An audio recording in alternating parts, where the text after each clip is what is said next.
Hello and welcome. Hi everybody, welcome. I'm John. And I'm Greg, and it's that time of the week.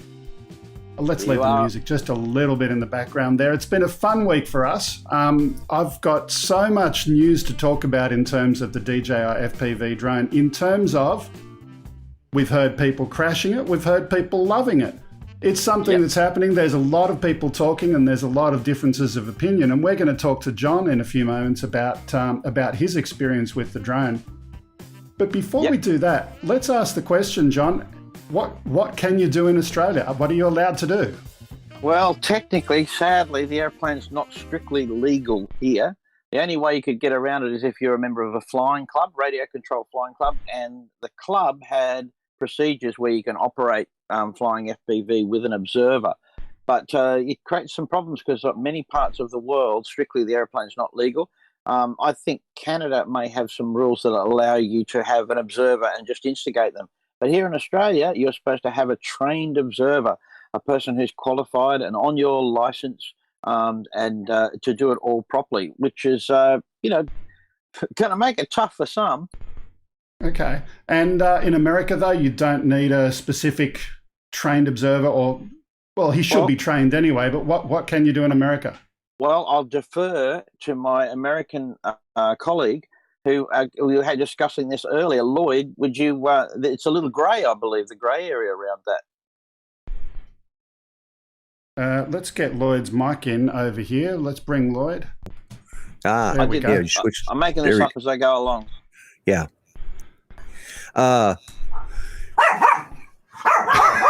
The dogs have got something to say. Yeah.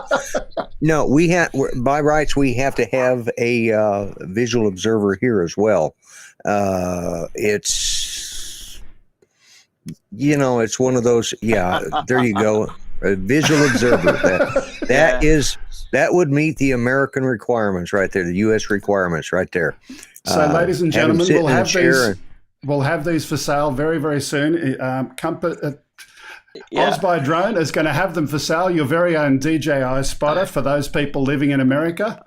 Indeed, DJI might do that. You never know. They might. Pick that up. It's not a bad idea. And I'm sure there's people out there that would love them for all sorts of reasons. But we won't go there. But yeah, you're supposed to. Actually, I think what I heard the guy say the other day, you were supposed to not wear your goggles and keep an eye on your drone, and then occasionally drop your goggles down. Most people do it the opposite, though. They keep their goggles on, and then they'll go, okay, it's still there. But they still have to have some schmuck standing next to them saying, oh, I can't see it either. Let's bring it back. Yeah. So let me bring it back just for a moment. Today is a global fly-in, and we've got Trevor, who's going to be on screen in a little while. I'm going to go get him set up. But in the meantime, John, do you want to talk a little bit more about your experience flying the FPV aircraft? Yeah, I will. So I got it on Wednesday, which here is the 3rd, and that was the release day.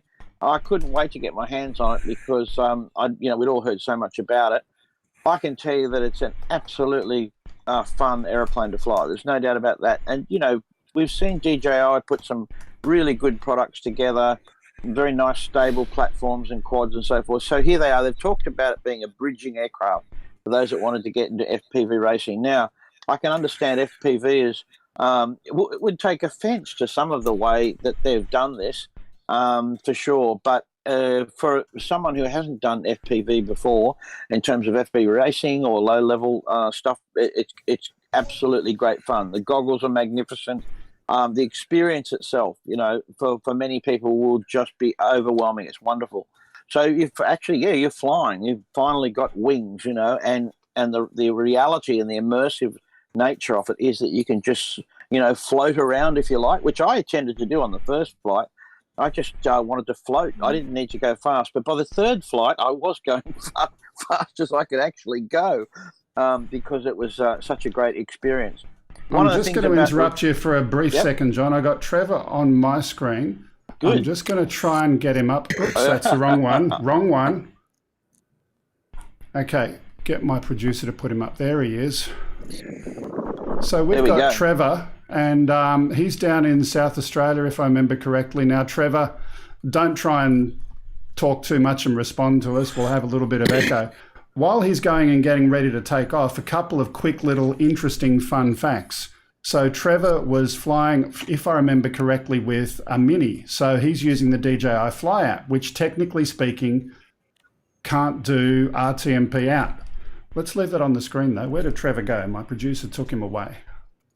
There we go. We've got him in this 4-shot there. So what he's doing, he's using his smart controller with a HDMI output, which is connected to a USB dongle connected into a computer, which is ingesting the virtual camera feed into OBS, which is sending it out via RTMP to my Nginx proxy, which is then ingesting it into a copy of OBS that I've got here, which is rendering it and then sending it out via NDI across to Wirecast, and it's then going into the computer that you're seeing over there. What are we talking about? There might be some lag, possibly, in that if it takes as long for it to happen as you did to say it. Exactly, yeah. Lloyd, you're sounding a bit funny at the moment, just so you know. I'm sounding what? You're sounding a bit robotic. No. Uh-oh. His bark is worse than his bite. Yeah. Hang on a second. So we've got Trevor going for a fly there, but it looks like... Oh, there we go. It's back again. It froze for a moment. So he's down in South Australia there. Is that any better? No, I think I might get you to reconnect, Lloyd. It's just sounding a little bit awful today. Okay. Just all right. Close the window and restart. No problem. So again, by the way, a couple of other things as well as the complexity of getting Trevor in here today. We're not only on our channel on OzByDrone, we're also simulcasting today on Lloyd's channel, Grumpy Vlogger, on 400 AGL, and also on Thunderbird 6's channel. So we're going out to a few different places, and if you'd like to be part of this in the future, please do get in touch with me and we'll set you up the next time we have a global fly-in. We want to make this a truly global experience, so yeah. Now, Trevor, after he's flown, will be in the chat and he'll be able to tell you exactly where it is that he's flying, but looking good. So while we're watching that vision, John, let's talk more about the FPV quad. You're saying you're absolutely loving it. You're getting into it speed-wise. Oh, it's a fantastic machine, very, very capable machine. One of the things right away is interesting about all of the talk about it being illegal in terms of having an observer for the air risk. There's going to be very little air risk in this airplane by the way it's operated. The way I can see it, most FPV work happens very close to the ground. That's what's exciting about it, is flying along close to the ground. So, however, as the air risk reduces, the ground risk definitely increases. And there will be a significant ground risk with this airplane. In manual mode, if you ever get to manual mode, in it, which is basically true FPV racer style controls, the aircraft only has a very basic stability in terms of it's pretty much hands-on flying without any of the normal stability that you would expect. And going at high speed, even just to pull the airplane up, requires significant skill to pull it up in a straight line, and hover. So they've got a button on there called brake and hover. So it's like a panic button. And if everything goes bad and a pear shape, you just hold the button and the airplane, bang, brakes as quickly as it can and stabilizes itself. So that's a great get out of jail free card for it as well. I found sport mode for the first 2 or 3 times to be quite exciting enough. So you won't get the full 90 miles an hour, 140 kilometers an hour unless you go to manual mode where the body angles can be higher. But look, the thing that overwhelms you is the vision is so incredibly clear, and the experience of being in the goggles. So if you've flown a lot FPV goggles, you're familiar with the sort of the grey outs that you get occasionally, a bit of shadowing, all of these things that even the best goggles seem to suffer from time to time in terms of video. We didn't see any of that. This is an absolutely rock steady, beautiful 4K picture inside the goggles themselves. The lenses are high quality. The screen itself just displays this beautiful panorama with a wide angle of 150 degrees field of view, and it absolutely grabs you right away. The experience grabs you right away. So it's good, I suppose, for the FPV world. There's going to be a lot more people coming into this space, flying with the training wheels on, I think, at first, I hope, because it once you take those off, it's a weapon. No doubt about it. It's a weapon. Yeah, absolutely. So I'm hearing what you're saying, and you're loving it, and you're pretty much saying the errors and the crashes are going to be pilot error, but we are seeing a fair bit of buyer's remorse from some of the more well-known people. I mean, we've had Ken, who did what I would call a little bit of a hard touch and go. So he made the mistake of looking down in the viewfinder in the goggles to have a look at what his speed was, and the next thing you know, he'd accidentally had a touch and go. But it was not a graceful one.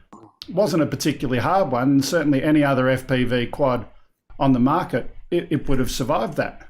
But his battery was absolutely cactus after that. Yeah. Well, the battery's exposed at the bottom end. And look, call a spade here, that's pilot error. So he's bounced it on the ground hard and damaged it. He has. I can tell you, before you buy this thing, unless you map out a little way of getting comfortable with the airplane first, like I've decided to do the first 25 flights at a reasonable height without stretching it too far. And 25 flights, 5 hours on the machine. The temptation, of course, is to go hard straight away, and you'll be sorry because you'll damage it. You can't expect, if you talk. Remember the FPVs with all the great guys we've had on here. The first thing they'll show you is their bag of propellers. They're buying bags of 200. That's because they crash all the time. That's because they hit things all the time. It's just a nature of FPV. So. The rest of us are going to have to have a little cry when we do this, and obviously just roll it back a little bit. So I haven't crashed mine in 3 flights. I'm not going to make any promises. That's it. I already know that. In all honesty, it wasn't a hard hit. I've got toy drones that I've hit a whole hell of a lot harder. This was a bump. I mean, really, it was a slight bounce.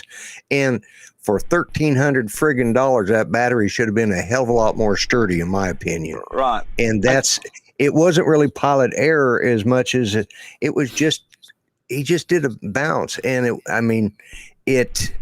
I saw the video, and it's a crock for $1,300. That battery, that's $160 battery, and it's a piece of crap. I'll disagree with you, Lloyd. I'll disagree with you a little bit. It was pilot error insofar as if he hadn't bounced it wouldn't have happened. Yeah. But having said that, it needs to be that made it be that way. It needs to be a lot more resilient to. Yeah, I'm not happy with the thing. Just what I've seen.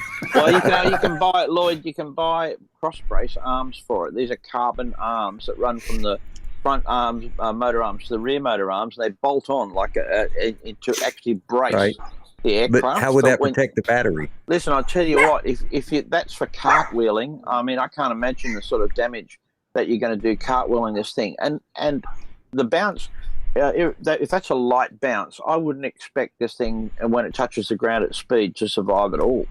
We're talking about real high speeds here, 90 miles an hour. Well, it wasn't at speed. Yeah, it wasn't at speed. It was very light. I mean, like I said, I sit down harder in my chair than that thing hit the ground. Right. So here's the thing about the battery. It's a piece of crap battery. It is a battery that's exposed to the bottom, so the aircraft sits on the battery while it's actually taking off, which is interesting as well.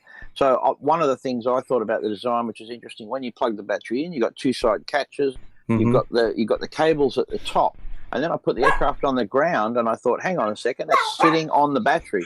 So there is a lever arm movement. There's pressure on the actual battery being mounted itself, and I think that's what we're seeing there. If you did do that, how it damaged the circuitry, I don't know, because the battery feels quite solid. It feels like a fairly solid item. It's a 6S. It's definitely heavy.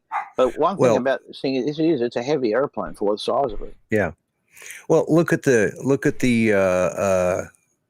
I just saw what T-Bird put. Yeah. But yeah, you look at the spark the battery's on the bottom. And I guarantee you, I've set my spark down a lot harder than that. And the batteries were still good. It's obviously either it was a bad battery or it was it's something they screwed up. It's a flaw in the design. Yeah, I could accept that because we know if these airplanes, if you drop a battery, on the ground, the same thing happened. I would suggest you're right. I would suggest there's a design problem in the battery being robust enough to handle the job. If it was just a bad battery, we'll know because eventually there'll be enough people that drop batteries that say, well, we haven't seen a repeat of it. So we just got to wait on that to see what'll actually happen. I just, like I said, I want to make that clear because if that's the case, well, $1,300, I could buy several used Sparks that have better batteries for that. Yeah. I agree. I suppose that the cost here, Lloyd, too. Looking at the goggles, one of the things that seems to surprise a few people is that the price, including those goggles, is because we're used to paying a lot more for goggles, than we would in a combat. Yeah. The only thing that I was a little disappointed with, but I'm going to fix, is I only got one battery, so you can fly for up to 20 minutes depending on how hard you go, then the fun is over. Unless you've got another, in Australia, a $230 battery, unless you've got some more of those. So, it's going to get me in. Of course, the good thing is I'm a vlogger, and I'm not going to buy it anyways. But I sure like a good argument. That's your get out of jail free. That's your get out of jail free comment. Exactly. I use that for everything. So let's take a little pause. We've still got Trevor in the corner there. But for us, we're going to get into the news for a little while. We may come back to Trevor. We'll allow him the opportunity to go and, I don't know, change positions or do something. We can keep him there, can't we? While we're doing the news, can we keep him there? Why not? So let me go over here, and the problem is when we do the news, we've got vision that we need to go and share for that. So we'll come back to Trevor intermittently. Yep. So right now it is time for... Joe Blaylock wants to know, is there RTMP in the DJI Fly app? Yeah. No, there isn't. And Trevor got around that by doing it this way. He used... No, don't mention it again. We heard it. A HDMI out and managed to work out the rest of the geeky stuff. If you can't do that, then so be it. Oh, my producer's doing some very creative stuff over here at the moment. Look at this. Oh, look at that. She's got our news replacing Grumpy. I mean, there we go. I knew that would happen. That's good. So right now it's time for the news, and as always, OzByDrone news is brought to you by AirData UAV. Is your drone healthy, or is it about to surprise you on your next flight? Don't wait to find out. Discover the under-the-hood details and review early signs of problems before you take off again. Use a discount code OzByDrone20 for a 20% discount. There is a link in the description for our video. Now, our first story today sit back. Yeah. Is entitled The Flappy Drone. Scientists from MIT, Harvard University and City University of Hong Kong developed a drone with soft actuators. Each actuator takes the form of a thin rubber cylinder coated in carbon nanotubes. When voltage is applied to the device, the nanotubes produce an electrostatic force which both squeezes and elongates the cylinder. Once that voltage is shut off, the cylinder contracts back to its default state. Therefore, by rapidly switching the electrical current on and off, the actuator expands and contracts, flapping the attached wings almost 500 times per second as it does so. Check it out. A team of researchers from MIT, Harvard University, and City University of Hong Kong have developed tiny, agile drones who look, act, and maneuver like actual insects. This new generation of tiny drones are powered by a new class of soft actuator made of thin rubber cylinders coated in carbon nanotubes. When voltage is applied to the carbon nanotubes, they produce an electrostatic force that squeezes and elongates the rubber cylinder. Repeated elongation and contraction is what causes the drone's wings to beat very fast and with enough power density to actually support flight. Typically, drones require wide open spaces because they're neither nimble enough to navigate confined ones nor robust enough to withstand collisions in a crowd. However, these insect-sized drones can flap its tiny wings nearly 500 times per second, giving it the ability to recover if hit or involved in a collision, and do some aggressive maneuvers like somersaults in the air. This insect-like resilience is packed into just 0.6 grams, the approximate weight of a large bumblebee. The researchers hope one day the robots could aid humans by pollinating crops or completing search and rescue missions and navigating complex machinery to ensure safety and functionality. So some really cool technology there. Now, we've seen a little bit of this before. Wow. Now, that one, to be fair, I don't know if you could see it through your video stream, John, but they've got tiny wires connected into those sensors there for that prototype. So they've got to solve the problem of getting enough power to be held on board for that. But look, it looks very, very interesting. Early research, but looks very interesting. Yeah, that's amazing. You just never know. Every day turns up something new in this game. It really is. Absolutely. Speaking of things new, the Aussie launch of Australia's potentially game-changing Loyal Wingman drone. It's flown for the first time. It is the first clean sheet aircraft that Boeing has brought to fruition outside of the US, and the first military aircraft that Australia has independently produced in over half a century. It's not clear exactly when the flight took place, but it did occur at the high security RAAF base Woomera and its surrounding ranges. So this is the Loyal Wingman. We did see them before where they've powered up the engines, but this is actually a flight of Australia's first commercial military style drone.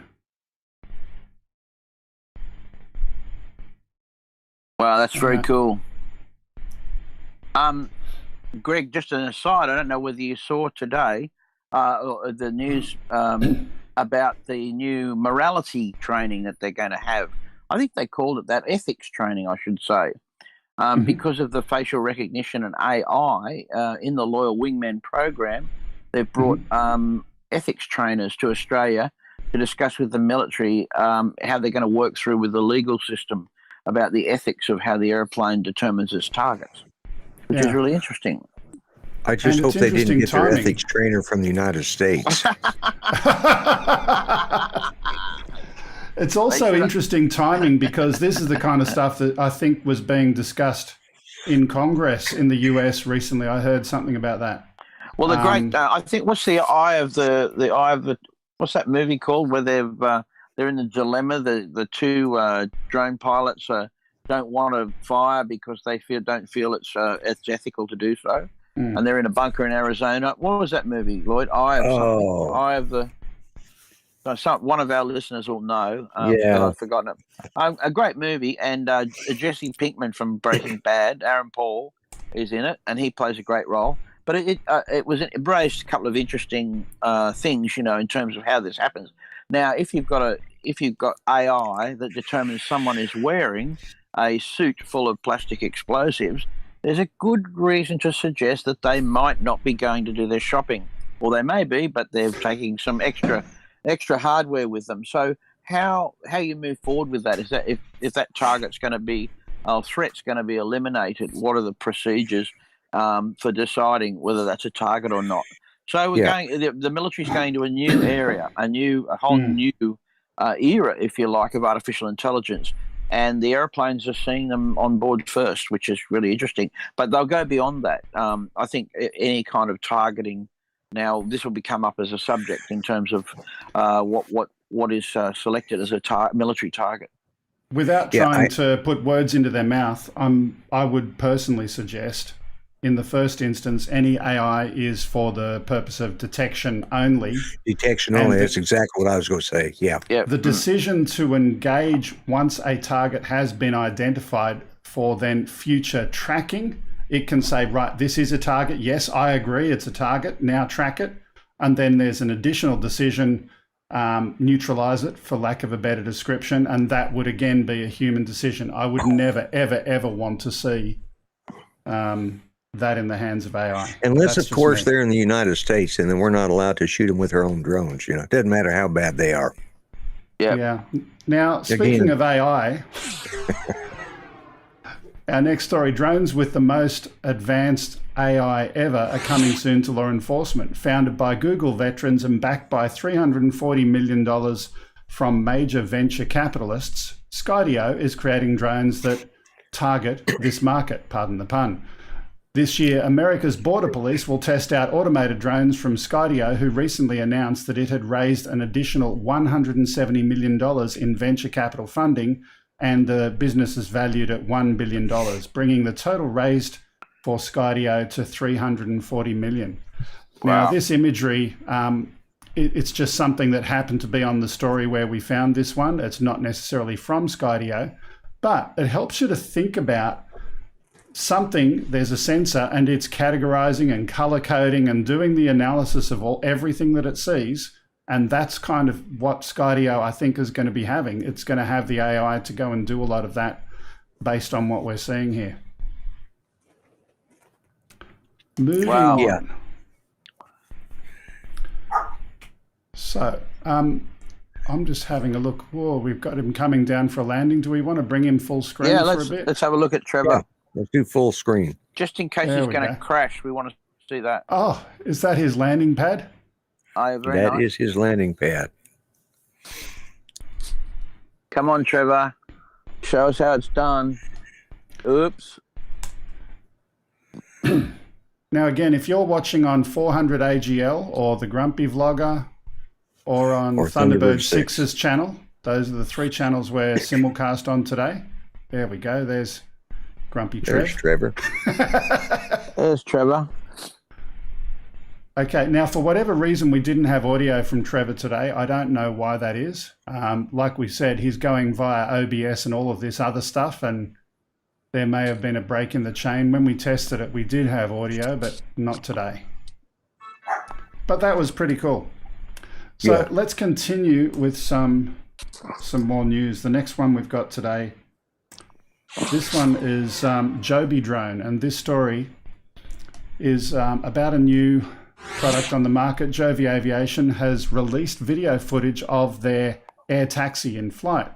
The quiet all-electric vehicle can carry 5 passengers at a distance of 150 miles at speeds of up to 200 miles per hour, according to the release. Word on the street that Joby is preparing to go public in the near future. Let's look. We got some video for that.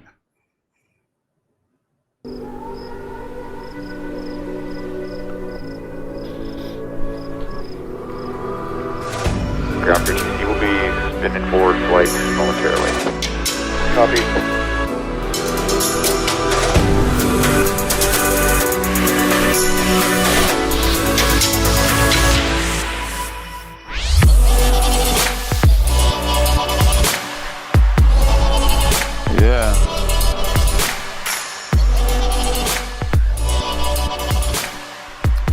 So it's interesting to have a look at this product in the context of, we had a look at the story last week of the Chinese company, what are they called, Ehang? Ehang, yeah. Yeah, we had a look at that last week where their factory was empty.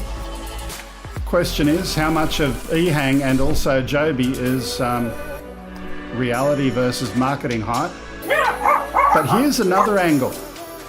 In a couple of minutes, we're going to have a look at an aircraft investigation report, and this is again a vehicle that's intended to eventually be a manned vehicle. Yeah. So, yeah, this is an interesting one. Let me just do a couple of tweaks on the audio. There we go. Okay. So we've still got Trevor in the background there. He might throw in another pack as we talk today. Let me see if we've got anyone else ready to come in. You know, I have a question about all these new drones. Now, are those motors electric? Okay, take. Oh, we've got audio. We got audio. Here we go. There we go. So, Trevor, where are you? Where were you flying today? Now, there is a very big lag on the RTMP from Trevor, so we'll ask the question. And wait for Have a his cup answer. of coffee. Yeah, I know. Yeah. It's going through 2 RTMP proxies in the path to us. Where was I? So I asked if those motors were electric. yeah, short answer, don't know. I'd need to do a little bit more digging into that. But let's talk about. Let's move on to our next story. Now, here's what I'm going to do, John. Yeah. I'm going to set you up with the story and get you to talk a little bit high level. And then while you're doing that, I'm going to go and get the links and put them into the chat so people can have a look at this themselves, because this is an absolutely insane story. This is the crash. Yeah, so we're going to be our own air crash investigation today. There's no video with this, but so the aircraft is the Alorda Airspeeder Mark II. It's a racing drone prototype, and it crashed during a 2019 demo. First, it made an uncommanded climb to 8,000 feet. And then theoretically, they were before then trying to hit the kill switch, but the kill switch didn't work and it eventually crashed. Now, it's a pretty damning report. Do you want to comment at a high level about that while I go and get the links and put them into the chat? Yeah, thanks, Greg. It is a damning report. So one of the interesting elements of the airplane is it weighed 210 pounds, 95 kilos. It's clearly an aircraft in the very high risk category. The company was developing drones for racing, and eventually they want to have manned, if you like, quadcopters that they can racing, much like you saw in Star Wars with the pod racers. Of course, they see that as being the way it would look one day. And at the moment, their test vehicles are unmanned. So this was an air show where they were demonstrating the aircraft to a group of people at an airfield. And it's the same airfield as where they construct the aircraft. And it just went off. One of the really crazy things here is, if you look at the actual detail, is that the day before these guys had a prang. They had an autopilot suggested perhaps autopilot problem, and so they decided they pranged the airframe, but then they took the faulty autopilot and put it in the second airframe, and then flew it on the test day, on the demonstration day, after not even looking at why that aircraft crashed or what the problem was. So clearly they've got some problems in terms of the way they do their safety and their business. The other thing is that's come down from the Transportation Safety Board is that the CAA in the UK just dropped the ball on this one completely. They did not see it coming. First of all, there was for that weight aircraft, there was no recognised manufacturing standards used at all in terms of aircraft manufacturing standards. They just gave this thing a license without any checks and balances at all. The CAA is suggesting that perhaps some of them more inexperienced people. Maybe someone thought it was 9 kilos instead of 95 kilos. I mean, could it be just that as simple as a dot point error that the regulator would let that go through? They've never seen the aircraft. They've never watched it. They've never examined it. That's a high-risk airplane. Can I go back? Let's go back to the start. So the person flying it was an Australian pilot. Yep. He had a REPL. Yep. He went to the UK. And he did not do any local accreditation, and certainly flying under their laws and regulatory framework, he didn't get a license. But the people there still, from the CAA over there, still gave him approval to fly. Yep. Well, there is first of all, with the pilot licensing, there's an internationally recognised standard amongst when you fly somewhere. Because remember, many pilots fly all over the world, and they don't have a license for every country they fly to. So ICAO have the 155 member countries have agreements that licenses are accepted. Now, when I went to America and I tried to get my American license, they said, no, you'll fly while you're in Hawaii. You're going to fly on your Australian license as an international pilot.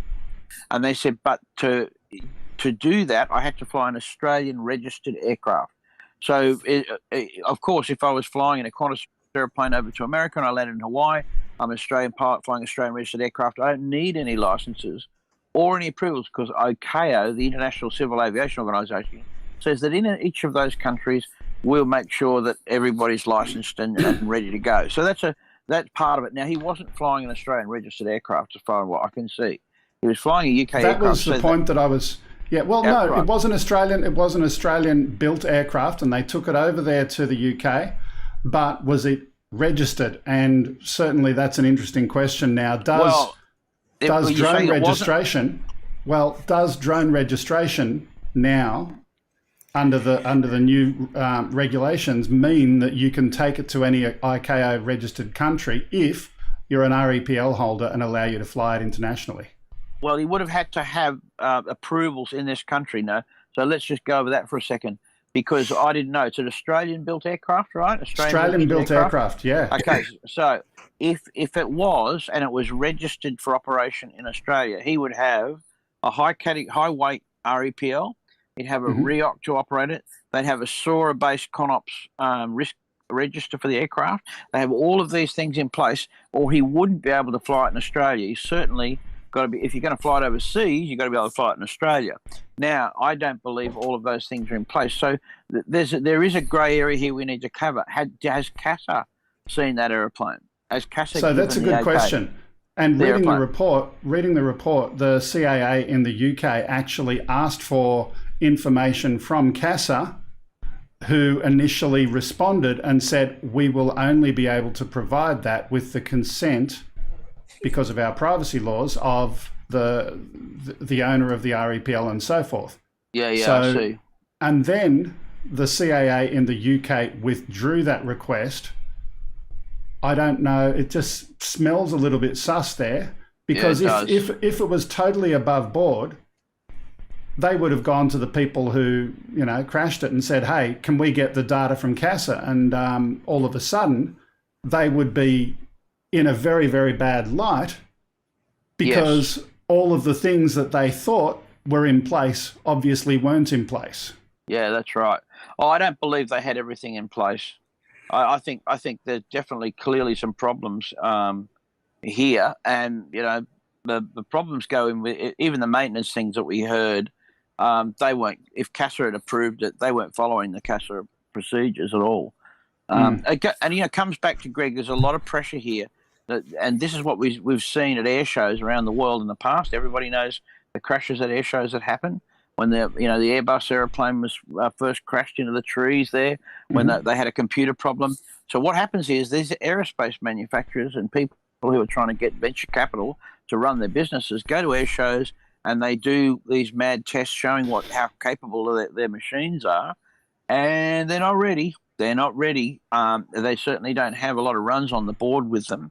And yeah, it's a real issue. I should have been having a static display of the airplane, perhaps, if it hasn't done a lot of flying. I'm just sitting in the lounge chair here, throwing balls up in the air for everyone to talk about. So that's what it is. Let's move on. Yeah. Well, early on, I heard John mention something I think is probably the crux of the whole problem. He mentioned a decimal point. It was, they thought it was 9 pounds or 9 kilos, and it turned out it was 90 kilos. Well, see, they're using metrics. If you guys would use good old pounds, you'd be able to tell the difference. You wouldn't have this kind of crap happen. 9 pounds versus 90 pounds would probably still be the same thing. Let's move on. I've posted a link to the PDF of this full investigation report in the chat. For those who are watching and want to look along, have a look at page number 10, and it talks about Figure 8, the ground-based kill switch. And the system for killing the aircraft in the case of an emergency, in case of an uncontrolled flyaway, it has to be done via a laptop, which is connected via a USB port, which is then connected via another interface, which appears to be an RJ45 port mounted on the board. And the board itself, it's a breadboard, not a completed circuit board. This is a breadboard where people have mounted bits and pieces, and the whole thing is held together, sorry to say it, with sticky tape and glue. I'm exaggerating, there is no sticky tape, but you get the point that I'm making. This is not a final product. Now, how can you be flying that anywhere other than at a test facility, at a public show, at a public location. And on the day in question, Absolutely. once it was starting to fly away, they tried to do the kill switch, and there was a disconnected wire, a broken wire or something in their kill switch system, which meant that it wasn't transmitted and the drone kept flying. Yep. Mm. It's called bribes. We do it here all the time. A lot of this smells very, very wrong. And I think, it's going to show, really, I suppose, it's not new in business. People try to get away with this stuff. But it essentially it's bad for all of us. It's one of those things that will be, and I certainly think it's going to be bad for the regulators. That's the big one. They are not going to be looked on favourably over this. They have screwed this up big time, because whatever it was, they didn't have the checks and balances in place to cover this. And again, if you're following along, looking at the PDF report on page 10, you've got the resoldered power cable and the relay, and it looks like expanding foam holding all of this together. I mean, if you put the manufacturer and maintenance stuff in, it's awful. But if you put together an airplane that weighs 210 pounds, do you think, like when you're sort of getting towards the end of the construction, you're thinking, I wonder if we should check whether this is legal, or it's probably not. So, what at what point did they think about the safety of people on the ground? Yeah. Probably not. Said, oh, well, and it fell into a field. It fell quite close to houses, but it didn't hurt anyone on the ground. But if it did, they should have hired the flying lawn chair guy the flying lawn chair guy. They should have hired him to develop, because I think safety. I want to say something on that. Let me come back to that. I'll come back to that. I'm looking now a little bit further, just under figure 10, and you can see some bad soldering with excessive flux and the use of solder bridges and a capacitor installed with the incorrect orientation on the board compared with diagrams and what have you. It's just, again, I'm embarrassed to say that this was Australian. It was Australian designed, Australian built, and we're saying that this is something that we want to go and show off overseas. And I'm glad in one respect that I haven't seen any data from CASA, because I would hope that CASA has not given any green lighting to any of this. And as Tinto says, and we're told to be aware of Chinese drones. Yeah. Yeah, watch out for Australian drones. Watch out for Australian drones. Exactly. Yeah. Worry. For the Yanks out there that didn't understand what Greg said, he meant soldering. I know he says it wrong, but that's the American. Wait, hang on a second. Hang on, go back. What do you say? Spell what do you call it, Lloyd? Soldering. Soldering. Yeah. I don't want to know about your. Leave it there. Let's not go there. Soldering. Yeah. The L is silent in America. Oh, I see. Yeah. Look, there's a lot more data in this report. There is just so much. Handheld transmitter, 3-axis gimbal, yada yada, transmitter frequency. Well, I think we should do, Greg and Lloyd. We should keep our eye on this, like get a bit of a radar out and see what we can dig up. Now, I'm going to the AAUS conference next week, so which is going to be fun. We're going to have 2 days, full days of conferences. Our regulator is going to be there, CASA Air Services. It's a really great get-together. I'm actually talking on Beyond Visual Line of Sight flying and all that sort of stuff. So I'm going to put on my investigator's Sherlock Holmes hat very quietly and discreetly and start poking around and asking people what they know about it. Did you say you're going to be discreet? You better not tell anyone. No, I'm not going to tell anyone at all. I won't tell anyone. So if you're there, don't tell anyone else. But I'm gonna sort of get around with my notebook and I'm going to start asking some hard questions. I'm just going to sort of say, do you know about this? Do you know about that? And look, probably a lot of people will say, hey, I know nothing. But you know what? I might find something. I might find, and I'll come back next week and we'll share it. Just before we move on, I'm looking at, again, some images in this report, and apologies I don't have all of these funky pictures. There's just too much to get it all prepared. It's a lot to unpack. Figure 22, they're showing the ESCs for this held on with cable ties, not screwed or otherwise affixed. They're just cable ties, and you've got connectors, Ethernet connectors, which in one case became dislodged, and you've got hot glue gun bits on a board holding the wires steady. Oh, yeah. Well, some of these techniques are used in good manufacturing, cable ties and hot glue, wire placement and looms. John, it's not this aircraft. No, it is. If you're building something that's, couple of kilo, then maybe you can do some of those things. There's a lot of cable ties in Boeings, mate, but it's how it's a standard. It's how they're done, where it's used. There are cable ties for cables, but not for holding an ESC to the airframe. No, not in this case. Definitely not. Not with a sort of machine that heavy. It needs to be built to better standards, and that's why we have the 25 kilo limit. Above 25 kilos, once you come into the medium category, there are basic airfreight standards that you have to have that go beyond the 25. And that's in Australia, as we know, we have the 250 gram, we have 2 kilos, we have 7 kilos for pilots, 25 kilos. And then after that, 150. Once you go above 150 kilos or whatever that is in La La Land, so 300 pounds or more, then you've got, more rules. You've got to be certified. The aircraft's got to be properly certified. Yeah. While we're just having a little break there, so we've got Trev in the background going for some flight over water. It's a shame the audio is not working again. Don't know why, but that's something Trev and I will chat about later. We'll leave that in the background. I like that foreshot. And if anyone else wants to fly and be part of the stream today, the instructions are in the chat on the OzByDrone channel. If you're watching on the Grumpy Vlogger or 400 AGL or Thunderbird 6, if someone could do us a favour and post that info across over there as well, that'd be cool.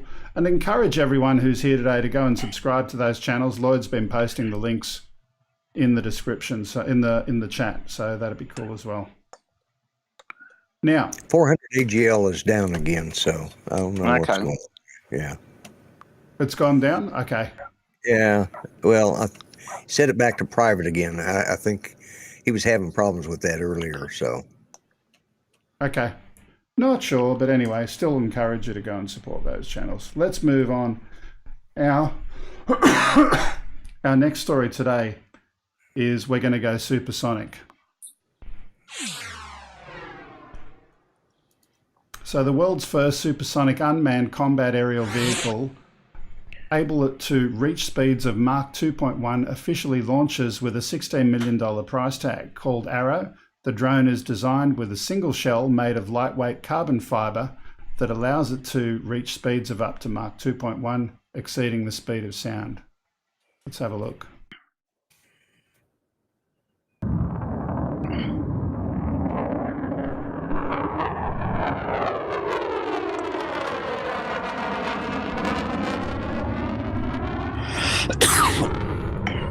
Wow. Now, John, I'm just wondering if we're going to put this into sports mode soon. Oh, yeah. Look at that.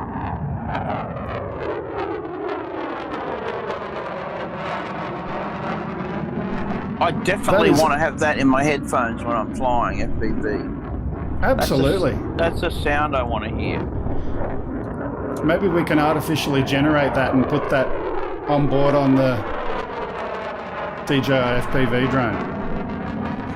Now, that's unmanned? Unmanned. Wow. So let's leave that video there. We get the idea. That is way cool, though. That's very cool. Look, awesome.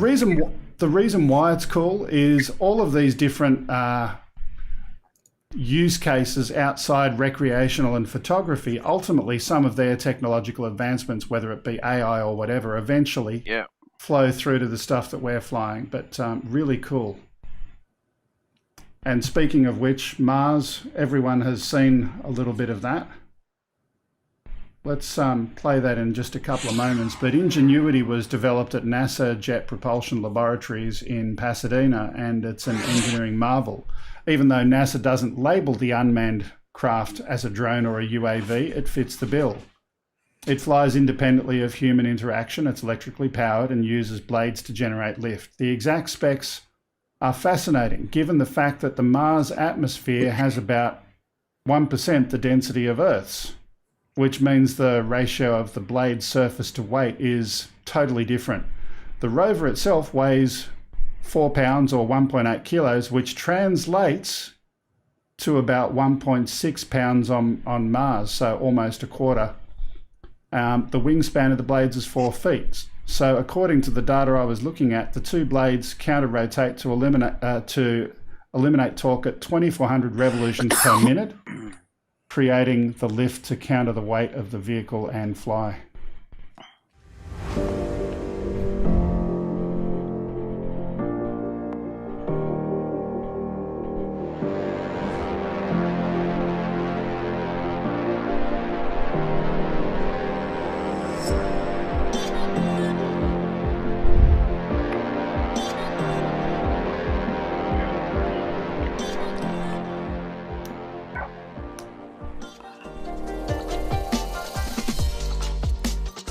So do you think, John, again, same question that I asked before, do you think some of this will come back in terms of their technology to the drone market, and what do you think it'll be? Oh, look, it always does. I mean, from the time NASA invented the electric toothbrush, you know. And, did NASA invent the electric toothbrush? And the ballpoint pen, and lots and lots of stuff. Yeah, you got some good scientists there, and these guys have always shared the great things they've learned. And there's no doubt about that. It'll certainly come back. Look, one of the things is lightweight robotics and manipulating arms. Our aircraft are very, very simple in terms of the only really moving part, of course, is the camera gimbals technology, and also the engines themselves, the motors. But of course, one of the things that's going to get better and better is the way optics are developed. Now, of course, in your smartphone now, you've got absolutely incredible blend of cameras, and I'm expecting to see some of that shared technology come into multiple lens cameras that will give us an even better experience from the ground. I think, that we'll always get these benefits flow on for sure. Yeah. Can I say NASA are developing a sense and avoid technology that is going to be revolutionary as well for the drone industry. So that will be AI. It will be air sense. So if a drone detects a manned aircraft, it actually knows are going to take over and move the drone out of the way. And who knows, if it's robust and is dependable and becomes mandatory, we'll be able to fly a bit higher quite legally. Well, sense and avoid isn't a new thing. I mean, NASA didn't invent it. Moonshiners invented it years ago. They were trying to sense and avoid them revenuers going to breast up their stills. We've been doing it for years up in the mountains. It's nothing new. Sense and avoid is been in the mountains for a while. Obviously, random breath testing and all sorts of reasons why sense and avoid works. There you go. Sense and avoid is built into the Waze navigation app for your car when you're navigating, and it tells you there's an RBT station ahead. Yeah, that's right. Yeah, exactly. Yeah. Okay. We've got a couple more to go yet today. Aerovell is developing a new drone that it calls a flex rotor, which is designed to take off and land vertically like a helicopter, then transition into horizontal flight using wings for lift like an airplane. Aerovell says the flex rotor can stay aloft for 32 hours, a record for drones in its class, providing overhead surveillance for military, law enforcement, or other civilian uses.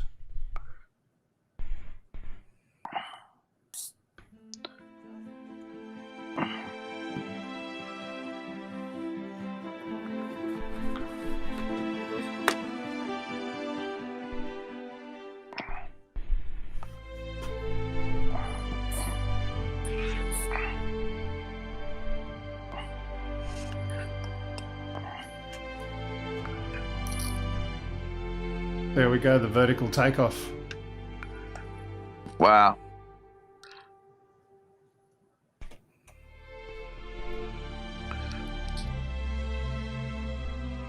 Look, interesting from a curiosity perspective.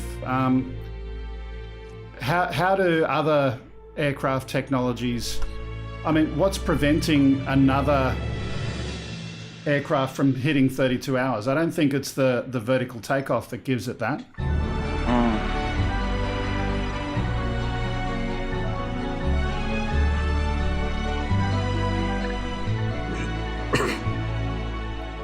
But it certainly does have kind of similarities to a lot of the, what's the name, SpaceX, in terms of how they're landing. It just reminds me of that a lot. You know, well, I said something earlier about Thunderbird 6 and, asking, did he get the name from the series Thunderbird? You look at that thing, it looks like it's right out of the Thunderbirds. Yeah. It's pretty remarkable. Yeah.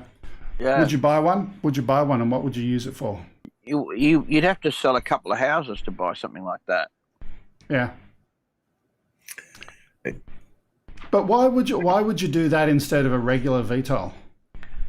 Oh, look, the possibilities, and you've seen the evolution. Remember we talked about VTOLs being the thing of the future. So currently where we are with VTOLs is we've got a platform where we've got a quads arrangement, say, and then a pusher. And so the airplane takes off, and then when the pusher starts flying and the wings take the lift, the motors just stop turning, right? So exactly, it's a bit of a waste. They're not doing anything. They're only being used for 2 minutes. Then we've got what we call tilt roller technology. So when we've got the engines pointing up, we take off vertically, and then we point the engines forward, of course, and then we're using our pusher prop. We can do away with the pusher prop. Now, it's a tricopter is a classic one, two in the wings and then one on the tail is a way to do it. Now, the idea, like the Wingtrad does, is to say, let's just have the forward propulsion propeller and turn the aeroplane up that way. So then we can take, because we've got the autopilot and stability to do it, we've only got the one propeller and we can take off vertically. And then, of course, all sorts of possibilities. But when you've got a tilt rotor, let me tell you, there's a point of failure in a tilt rotor. And if you get a servo jam, and remember you got your engine hanging onto that robotic servo, we know because we've done a few of these. If you have a tilt rotor failure in transition, you've lost the airframe. That's it. It's usually above your head while it's doing it, or it's coming into landing and you're over the top, and you have it. So moving parts, it's always the least moving parts that you have.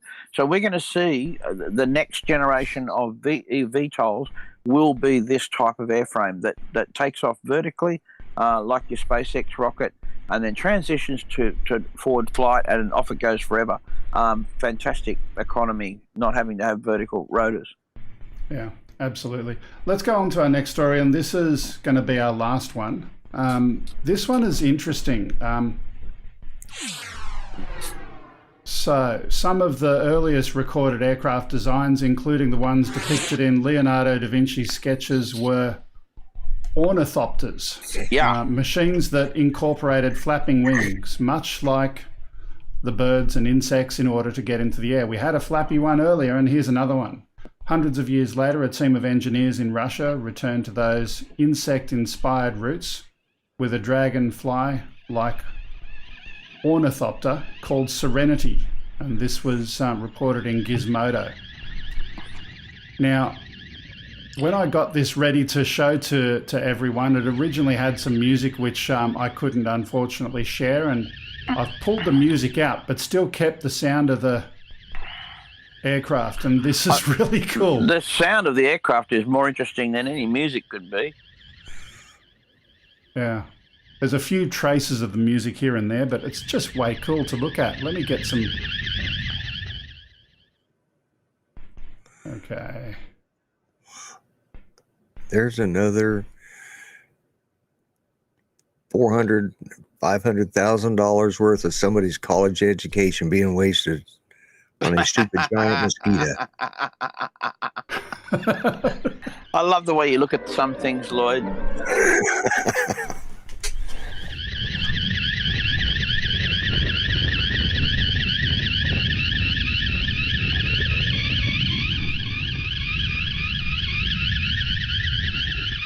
ultimately, these people belong in a boardroom. These people belong in a boardroom because you've heard of the seagull effect in a boardroom, haven't you, John? Yes, I have. The seagull effect. I've heard the seagull effect. Where people fly into a meeting, flap their wings around, and then crap all over everyone, and then fly away. That's amazing. This one's flapping their wings as well.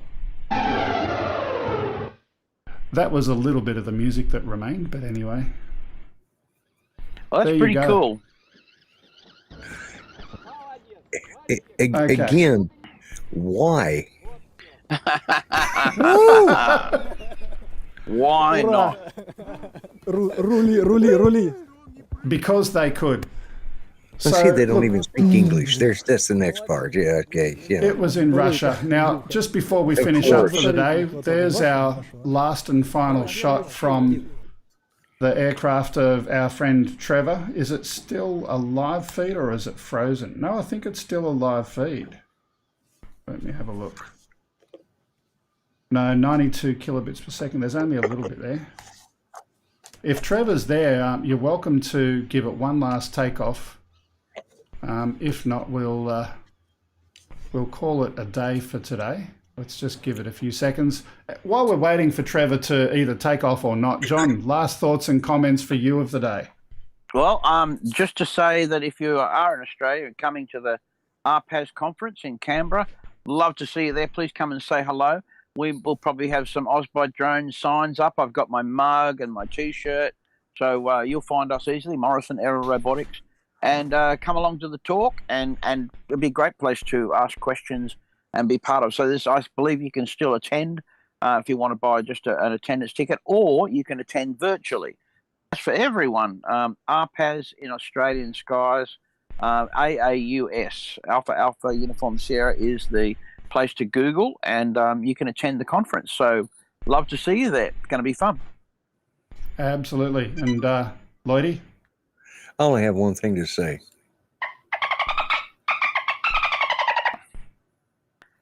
That's a very... There's no porpoise in that at all, Lloyd, honestly. I think every time you use that thing, you're being very shellfish. Look, these jokes are a little bit fishy, if you ask me. Giving me a headache. Trevor's flying there. I'll tell you what we're going to do today. We're going to leave that on the screen, and we'll have the music happening in the background. Before we do go today, though, I have to say thank you for watching. Thanks for being part of OzByDrone. Ladies and gentlemen, boys and girls. Yes, there you go. Ladies and gentlemen, boys and girls.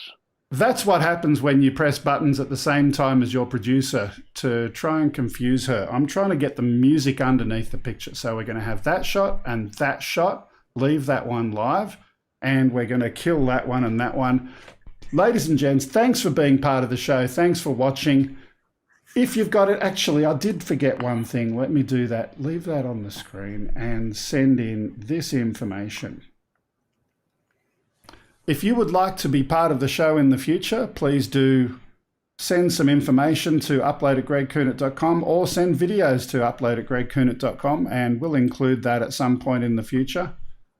If you'd like to follow us on social media, that would always be appreciated. Or if there's anything you'd like to send physically, you can reach us at 5/127 Princess Highway, Sylvania, New South Wales 22224. So we'll go and say thanks for watching. Thanks for being part of the show. We'll leave Trev on the screen. See you next time. Bye-bye for now. Bye, everybody.